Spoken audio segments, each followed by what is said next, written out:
கர்த்தருக்கு ஸ்தோத்திரம். நான் ஆண்டவராகிய இயேசு கிறிஸ்துவின் ஊழியன் ஜான் ஸ்ரீநாத். இந்த நாளிலும் சிலுவை குறித்து சுருக்கமாக சில காரியங்களை பார்ப்போம். சிலுவை நம்மை பின்பற்ற அழைக்கிறது.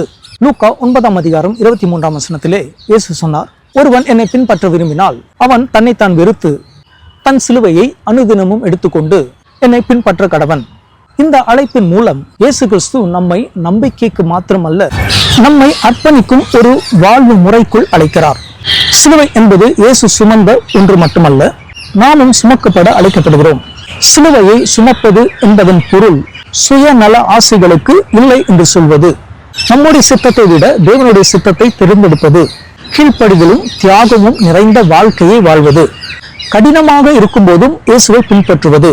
இது ஒரு முறை எடுக்கும் முடிவல்ல, இது அனுதினமும் எடுக்கப்பட வேண்டிய ஒரு முடிவு. ஒவ்வொரு நாளும் நாம் கிறிஸ்துவை பின்பற்றுவதா அல்லது உலகத்தை பின்பற்றுவதா என்பதை தேர்ந்தெடுக்கிறோம். உண்மையான வாழ்க்கை அர்ப்பணிப்பில் தான் காணப்படுகிறது என்பதை சிலுவை நமக்கு காண்பிக்கிறது. நாம் தேவனுக்காக எதை கைவிடுகிறோமோ அது ஒருபோதும் இழக்கப்படுவதில்லை, அது நித்தியமான ஒன்றாக மாற்றப்படுகிறது. இயேசுவை பின்பற்றுவது சுகம், அங்கீகாரம், எளிமையை இழக்க நேரிடலாம்.